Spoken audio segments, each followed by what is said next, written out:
So, a bit about myself. My name is Shahar, as you have said before. I'm a developer and an architect. Been doing that for the past 35 years. I sold my first software just after PC-DOS 3.1 came out. Later, it was called MS-DOS. It was in ZBasic and controlled laser diamond cutting machines. Yes, it was. And I was 13 then. Since then, I've been developing software for real-time security, internet, finance, cloud, and DevOps. So I joined Wix about 4 years ago to work on Wix's serverless platform, Corvid. It was then called Wix Code, and that's a bit of an anecdote for later. More about myself. I'm a professional cook. Unfortunately, I don't work at that. Also an avid scuba diver and a dive instructor. I do work in that during the weekends. So a bit about Wix. I'll repeat shortly what you have said. So we have above 200 million users, over 190 countries, and 5% of world's internet websites are created on Wix and hosted by us.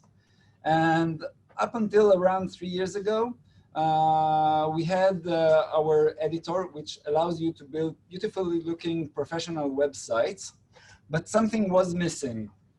So Corvid came and let you, our users, create code that interacts both with the user interface and with external services.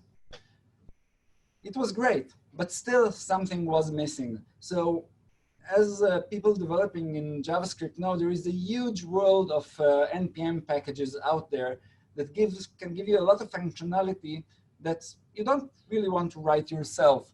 And that was missing. And it was a big challenge to edit. And I want to tell you a story how we did that. But before, I want to tell you a few things that will help you understand the challenge. So I'm going to tell you about how Node require modules, how NPM selects which package version to download, and how it arranges them on the disk, and how we can make Node use another directory structure that fitted us more. So let's start with Node and require. How do we require? So there are two common ways to do it. First is called using relative specifiers. That's usually you use to load your own code, the ones with the dot. So here I require .lib/mycode. That's my own package code. And there are bare specifiers. Those are used to load others people's code. So if you're doing npm install something, you will probably require something like that without the dot. So let's start here about relative specifiers. So our context is index.js in my module, and I want to require my code under the .lib directory. So what Node will do, and this is mycode.js, it will look under mylib, that's the relative path, and look for mycode.js there. It will add the JS. And if I have something like this, it will load the script, execute it, and whatever you put in module.export will be returned by the require to my code. And if I do console log here, I will see, hello, great. Now, what would happen if Node was a directory? Okay, and this might come as a surprise for you. It will actually look for package.json. And you may ask yourself, and you'd be right, what does package.json do here? It's not a node module, it's just a directory. So I'll let you in on a little secret. Node doesn't care about directory structures at large and what's in a directory. As long as you give it a directory, it will first look for a package.json, and it only cares about one field in the package.json. That's the main field. And that tells it which JavaScript file to load if the package.json is there. So in our case, it will look for an action.js file, load it, and execute it and return whatever you put in model exports to require. If there isn't a package.json, it will load index.js. So let's go now to look into bare specifiers, others people code without the dot, the ones that we install with NPM. So again, we have almost the same directory structure. We are again in index.js, and we have the node modules directory. And under which fs extra. So we did npm install fs extra, and the top level directory looks like this, and we require it. What would happen then? So what happens if you don't start the require with a dot is that Node starts looking for that directory. It will first look under its sibling directory, sibling to index.js, node modules, and looks for fs extra. If it's found, it will load it, no matter how. If it's index.js, it's index.js. If there is a package.json there, we already know what happens. It looks for the main and runs that. And yes. And next sample is a bit more complex. Now we change our context. Our context now is index.js within fs extra. And we have two modules under it, JSON file and Lodash. Let's say we want to require a JSON file. What Node does, again, it looks for node modules under fs extra and finds JSON file and loads it. Great. So now I want to show you something else. As you probably know, and if you used NPM and Node sometime, you've noticed that the directory structure usually you will find the modules a bit up the directory tree, like here. So if we have the JSON file here, alongside with fs extra, you would know that this also works in Node. And let me explain why.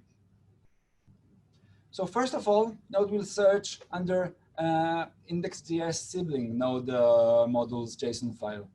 Now, in our sample, it's not there. What will Node do then? It will keep on looking up the directory tree until it finds it, or if it's not there, you will get an exception saying module not found. In our case, it's at the parent level. Because this is important to our demonstration later, I'll say it to you again. So we are here, and we want to require that, the JSON file. It's found since it's under the same parent as index.js. Node starts looking there. Now, if it would have been at a higher point, first of all, and we want to require it, yes. So first, it will look under its own node modules here. And when not found, it will look at his parent node module there, and so on and so on. I've made a little summary slide. I'm not going to go over, but when we'll put this slide deck for download, you will be able to see it.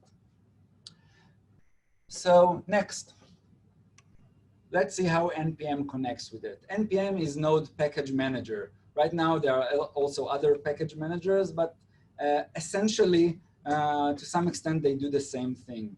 Their job is to decide which versions of your dependency graph to download and arrange them on the disk so that Node will be able to find them.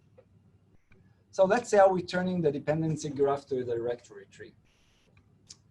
So we have the same example. We have my module. It requires and needs fs extra. And then there is the whole dependency tree of fs extra. How does NPM know which packages to load? We have a package.json file, and in it, there is a section called dependencies, and there it's written what I need. So my module needs fs extra, and fs extra needs those packages you see here. So what does NPM do? It starts looking, so I have my module. it creates node module directory and then puts fsextra there. Looks for fsextra package JSON and starts building the directory tree when each hierarchy is under its own package. So this was actually the case up until NPM version 2. Reminder, we are now at NPM version 6. With NPM version 3, something changed. They said, OK, as you can see, we have some duplicate packages here, and they take place. So why don't we try to share that among the models that needed? And then what NPM does, it brings the same packages up. And in NPM jargon, this is called hoisting. So we hoist all the double packages up the tree, and we get eventually something like that. And almost, it depends on the version, and we'll talk about it in a sec.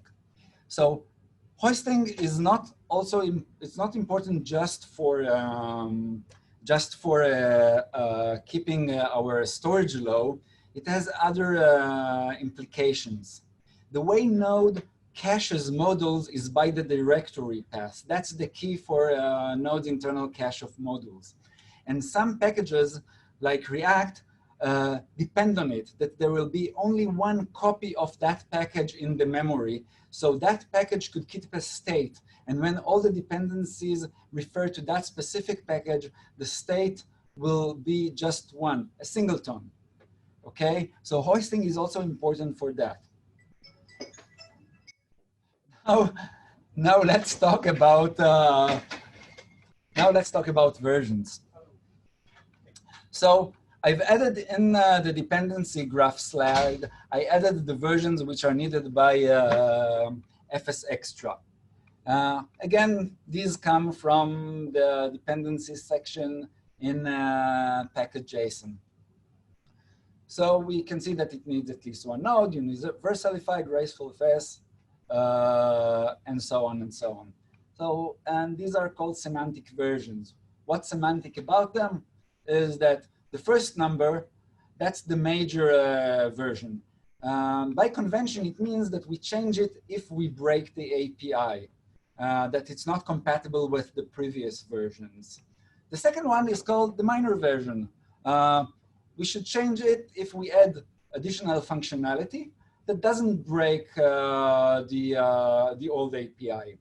And the last one is the patch level, which usually indicates that some bug was fixed. Now, you probably noticed this caret sign before the version. This is part of a large number of symbols that are called range specifiers. Now, talking about range specifiers is beyond the scope of this talk, and I urge you to look at NPM's documentation for that. But for the purpose of our talk, I'll explain what the caret range specifier means. So if we take a JSON file and we look at caret 6.0.1, what it means? It means that I will accept any package which confirms with major version 6 API and has all the fixes of patch level 1. And in human words, it means as long as you have the API of version 6, I'm OK with it if you fix the bugs that come with patch level 1 bug fix. So looking at that, NPM will resolve the tree and download this directory tree. In the parentheses is the version under the directory. OK? As you probably notice, we have here two requests for two versions of gracefulFS, also of Lodash, but this is the one I want to talk about. We ask for caret 4.2 and caret 4.16. And as you notice, we just loaded only one version of graceful FS, that's 424, because it confirms with both those ranges. Now, let's make things a bit more complicated to understand what NPM does when it can't resolve everything to a single nice level of packages.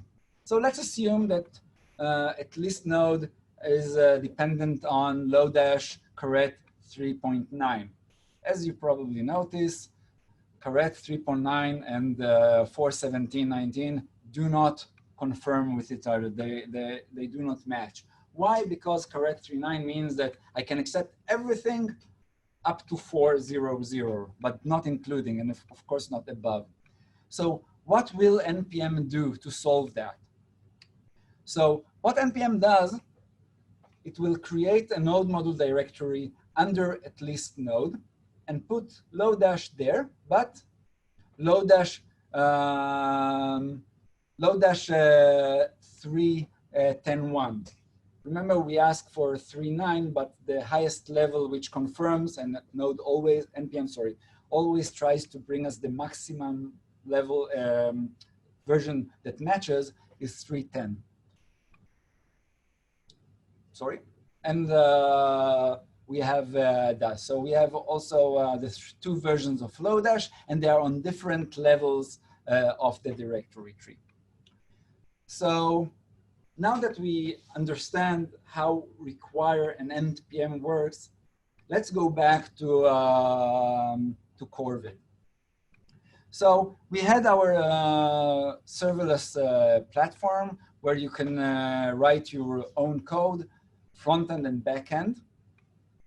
And this is how it works in the background. So we have a user. They ask for a page. Now let's assume that in the page there is a component that needs back-end job. For example, to send an email, to get something from Firebase, to do a dialog flow with Google, whatever, a complex back-end action. And in this example, I've put a very simple one just to generate a QR code. This code actually works in Corvid. It's taken from my site. And I want to do that. So the way Corvid does this, so the browser connects to Corvid dispatcher. And then behind the scenes, we have a big grid of containers. Those containers run a vanilla version of Corvid runtime, which is responsible of running user backend code. The dispatcher looks for a container that contains the code for that site. And if that is not found, it takes a vanilla container and injects it with your code. And as you have mentioned before, all this must happen in less than 100 milliseconds. Now, let me explain what cold start means. You have also mentioned it before. So cold start is the time between a request was made and the first request and the first answer comes back. And 100 milliseconds is a very high standard to do. It's very hard. So let's go back into my problem. So I want to use any NPM package I need, and I want to do it fast, okay? So let's first discuss a few naive solutions. So one would be, okay, when we inject the user code to our container, we'll do npm install. And as you probably know, if any of you anytime did npm install, they would know that this wouldn't be in the range of 100 milliseconds, right? You are laughing because you know it's true. And if that module also contains native code is compiled, usually C code. For example, if you want to connect to any Google API, you would have to have a compiled version of gRPC. And then the compile time would add to it. And of course, having an environment that contains compilers and building tools is both less safe security-wise and heavy on maintenance. So let's think of another solution. Let's pre-install all the NPM packages with the user code before we publish it to the web. Now, user code is around few Ks to few megabytes. It's a few megabytes if the user took some code from the internet and cut and paste it. But usually it's around few Ks. And that's nothing like the payload of NPM's node modules directory, which can be hundreds of megs. Also, running NPM install together with our user code exposes us and them to security risks. When NPM does NPM install, it will run any script in the install field in the package JSON. If that would be a malicious package, they can take user secrets and, of course, do other harmful stuff. We don't want that. And last but not least, thinking about ourselves, there are storage costs. I mentioned the gRPC. A compiled version of gRPC, it's about 100 something megs. Just imagine with the scale of Wix users having 100,000 of users, all with their own copy of gRPC. That would be a lot of space to save. So I want to use any NPM package I need. I need it to be in 0 install time, and I need to mind my storage. So the conclusion we got to that we have to keep all the NPM packages shared among all our containers. That's how we will reduce the duplicity in NPM packages. So we are still in the naive solutions realm. Let's do NPM install for package 1 until package, actually now the number is close to 2,000 of the packages that our users need. So that would take awfully lots of time and will also consume a lot of space. Why? So this is a very small part of the directory tree of Web3 package. Web3 was requested by one of our users and they use it. Now, if you do npm install Web3, you will see that it has lots of copies of bn.js. By the way, it has lots of copies of other packages as well. Why? Because bn.js 4.11 was hoisted up, but other packages need other dependencies, and those are copied and duplicated across the tree. And this is a very simple tree. Those dependency tree on the file system can be many, many levels down. And not only that, we had another challenge is to support the long tail of our user site. So what's the long tail? As I've said, we have above 190 million users, and those users have websites. So some sites are highly maintained, big e-commerce sites that usually update all the time. But some others are, like my perfect wedding website.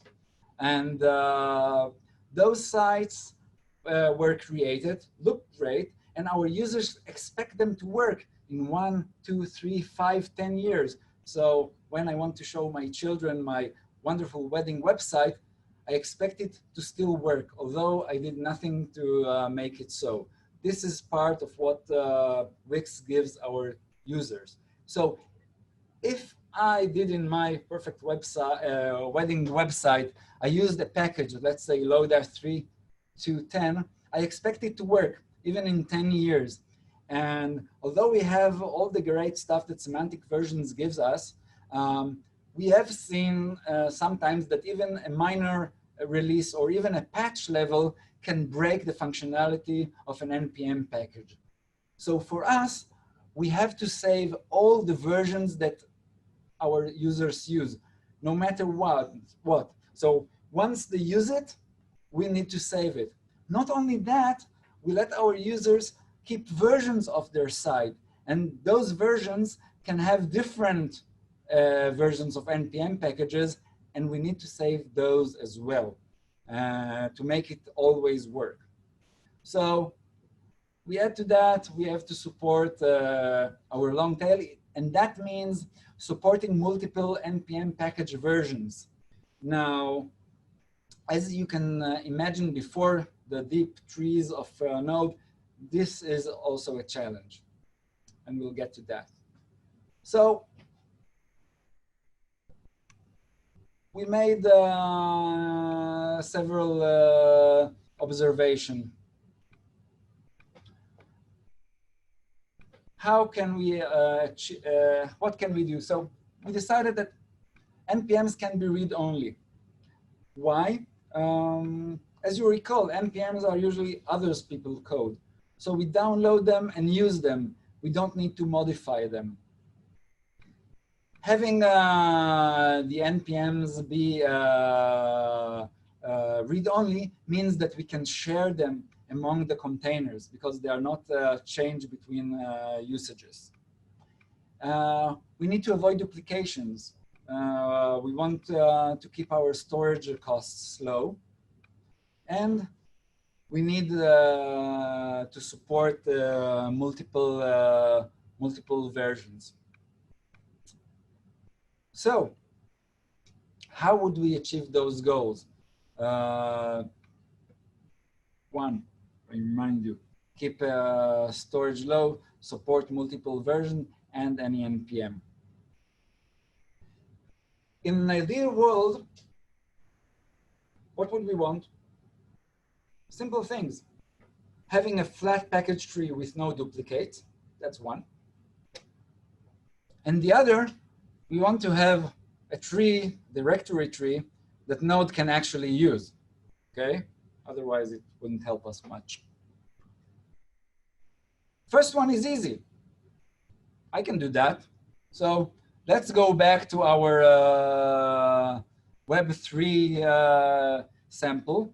Now I've flattened it. There are no more node modules directory. So I have a root directory with everything under it. The first level is for the package. So each directory is a package name. And under which each directory contains the code of a single version of that package. Now, sorry. And so I've made it. I have a flat tree. But remember that we wanted to have one that Node can actually use. Why Node wouldn't be able to use this tree? So let's imagine that we are in here in Web3. And we want to require bn.js. Let's say it's for 11.6. So what would Node do? It will, as we learned before, it will start looking for node modules directory and look up the directory tree. And as you can see here, there is no node module directory. And the directory tree is rather flat. So what would I do to make it work? And this is exactly what I want to show you now, how to make this kind of tree work with Node. For that, I'm going to show you how to hack require to work with this kind of tree. I've made a toy implementation of a resolver hook, and it actually works. All the code that you are going to see now actually works, and you can download it and clone my Git repository, and it will run on your machine. I swear it. And let's see what I've done. So I have two top-level scripts. I call them run top 1 and run top 2. And as you can see, they are fairly simple. Okay, all they do is say, hello, I am run top 1, and the other one says, hello, I am run top 2. And they both require top. Now, with the way you know Node and everyone else, if runtop1 and runtop2 are both in the same directory and require top, they will get the same top. And I want something else. If you look at our tree, I want runtop1 to get this top, and I want runtop2 to get this top. Okay, so this is similar to what I want in our production environment. So let's see what the tops do. They're very simple. They say, hello, I am top 1 and I am top 2. And they both require demo. Again, they both require the same thing. And here it's get more complicated, because what normally Node will do when you require demo here, it will either look for demo somewhere beneath it or above it in Node modules directory structure, which we don't have here. And again, I want the demo here to be demo 1 and the demo here to be demo 2.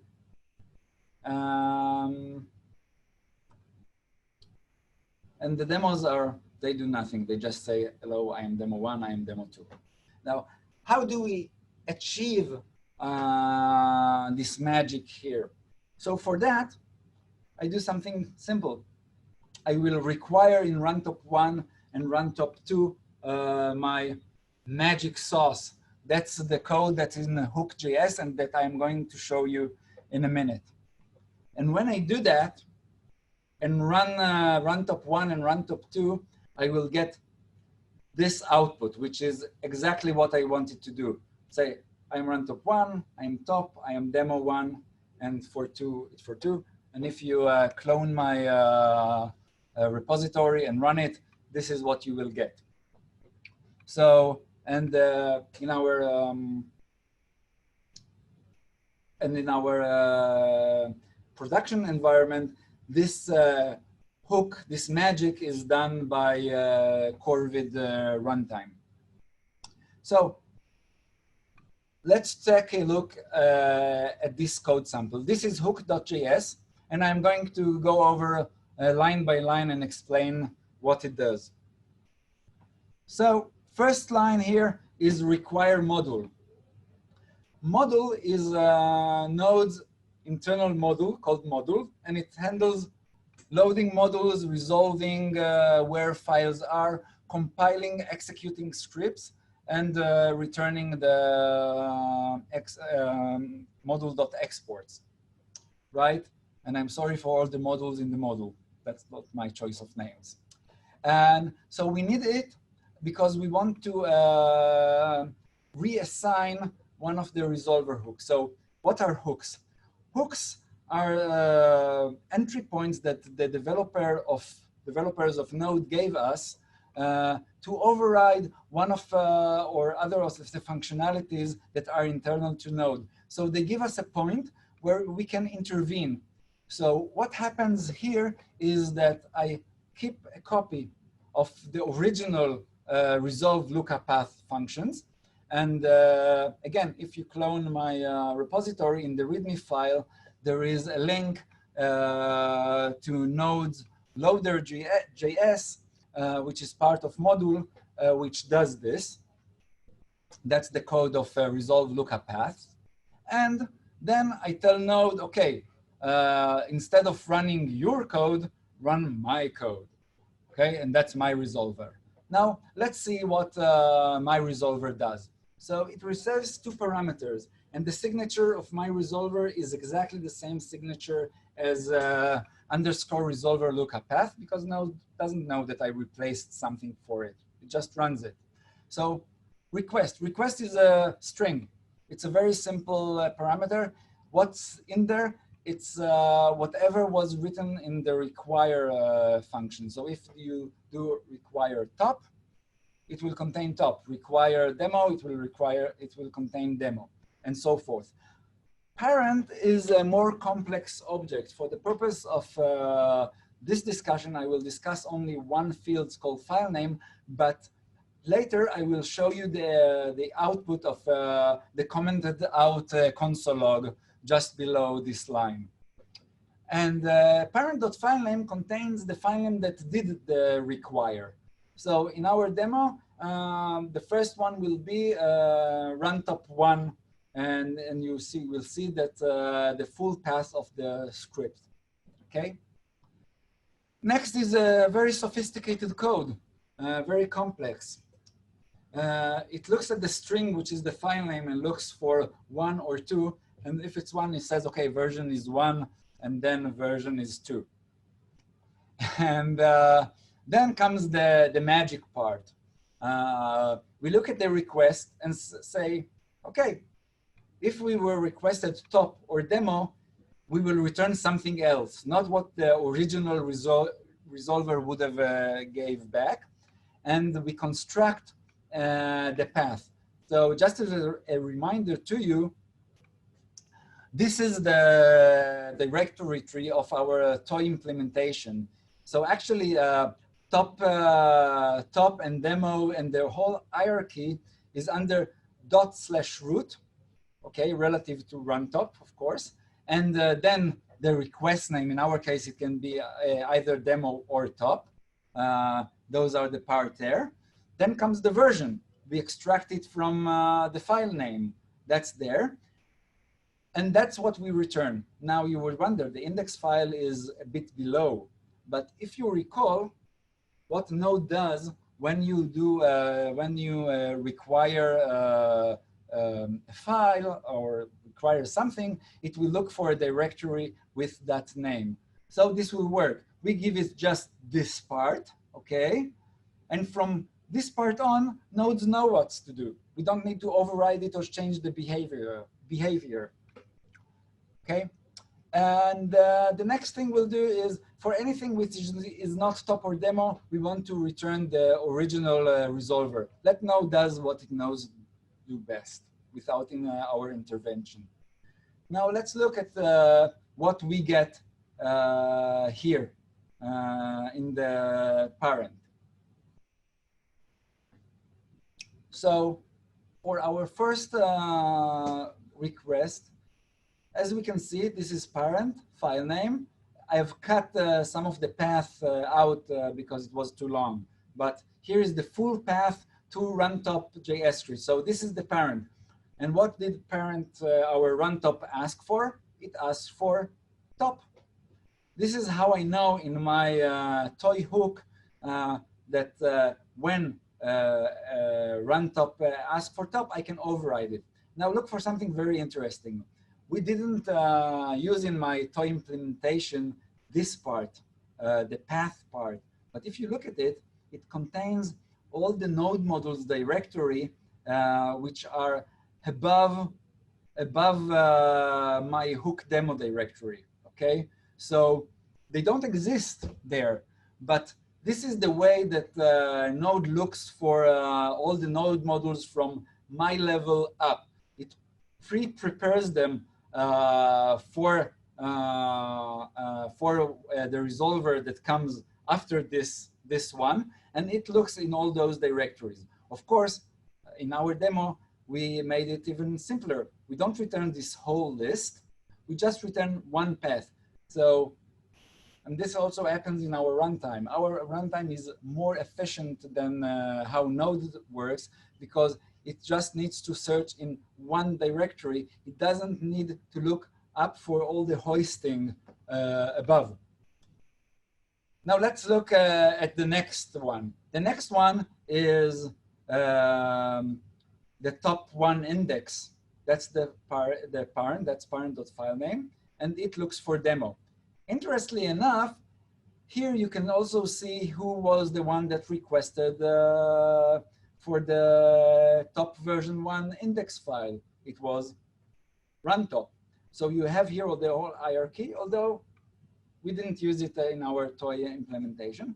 And the funny thing here, as you can see, that because we returned the top one under root, Node has already said, OK, let's add all the node modules of that as well, in case we will need it later.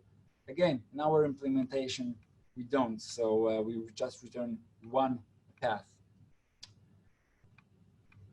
So this is our tree, and if you run it, you will get this output, which is what we expect. Now let's go back to our sample tree with my module and fs extra. So the dependency tree, the directory tree, will look something like this. This is the normal when you do npm install, the normal tree. Now, if we flatten it and use our new structure, and now I will show you how it really looks under Corvid. It will look something like this. So we have a common root. That's WC begin. Then we have a level of all the packages that we need. And in our case, production right now, it's around 20,000 packages. Okay, with the top level, of course, less, but with the versions, there are 20,000 packages. So this level here is around 20,000 directory wide. And then we have all the versions, WC and then the specific version. So we have that, you see here, we have the two low dashes that we have before, the 3.10 and 4.17. Now, you probably ask, what's the deal with the WC begin and WC end? So before I show you, I'll just tell you what's WC. You remember how Corvid was called before, Wix code? So some things never change. The code tells us a story. Now, let's see what's their significant. So in our sample, let's do that we require Lodash. And the question is, which Lodash? Is it 3.10.1 or 4.17.15? The answer to that depends on who's asking. And in our very small scale sample, that's if it's at least Node requests it or graceful fest. So how do I know who I am? So that's a very deep philosophical question that we are not going to answer in this presentation. It's beyond the scope of that. But I'm going to answer you, how do I know who required me? So remember parent.file name from the require hook sample? So in one case, it will contain something like this: WC begin at least node 1.00 WC end at least node. This is the parent.file name, right? Who requested, who did the require. And in another case, it will be graceful fest. And voila, we know who I am. So we use the WC end and WC begin as markers. So it will be very easy for us to extract from a parent file name who was the package that's required for it. And now that we know who we are, it's very easy for us to provide a map saying, when at least node 1.00 requires Lodash, give it version Lodash 3.10. When graceful fs asks for 4.2.4, require Lodash, give it 4.17.19. And how do we give? Simple. We just return the path in our flat tree. Now, the way it works in our production is all these complex dependency maps are calculated offline in the build phase, which I'm going to explain in a bit.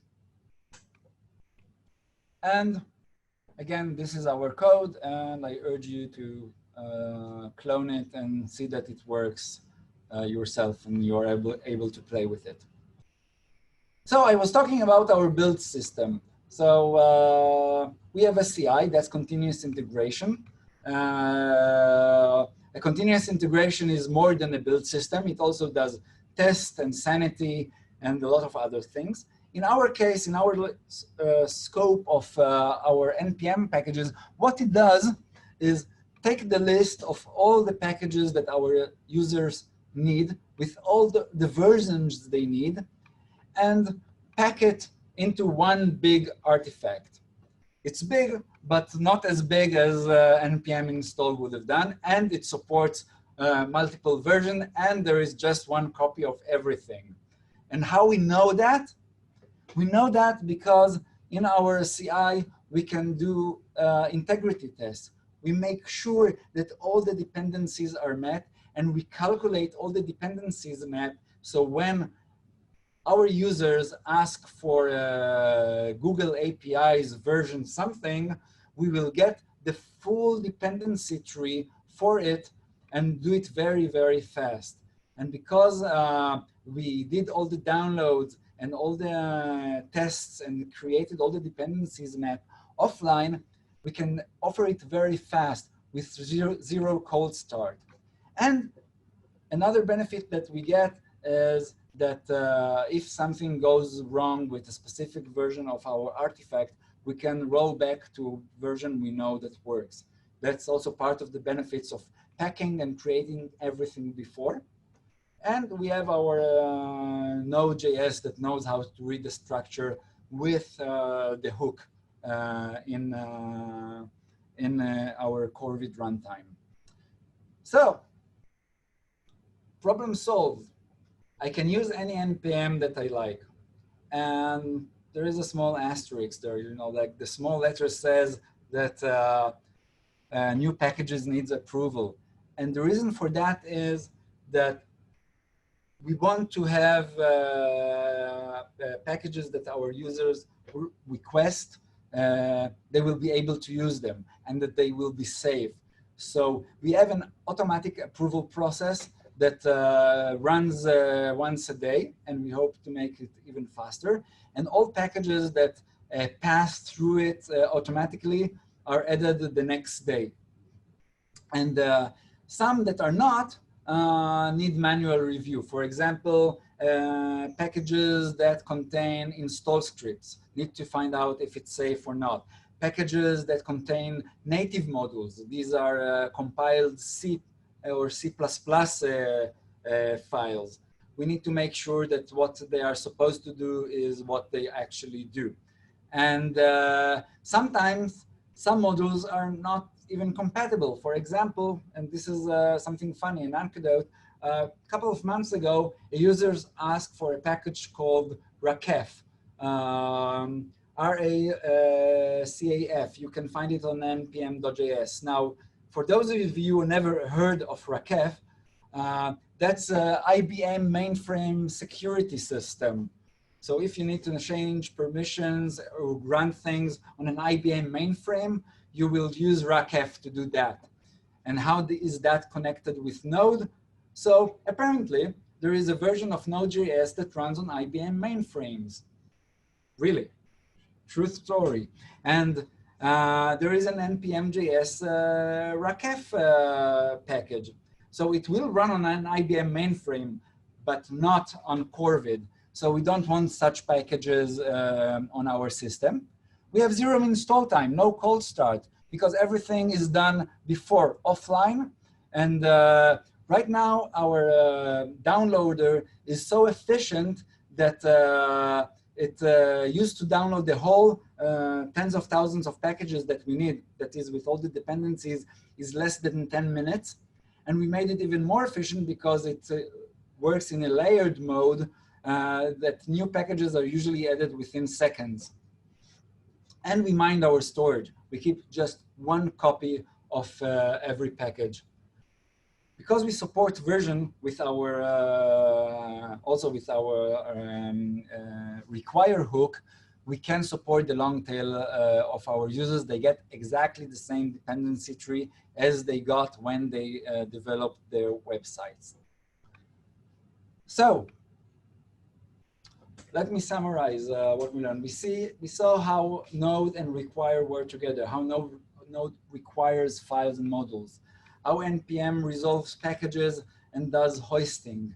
The challenges that we had with Corvid, and how the packages are structured on the disk normally, and how we modify them. And once modified, how we change the way require works with hooks in order to make that work. So I thank you for your time.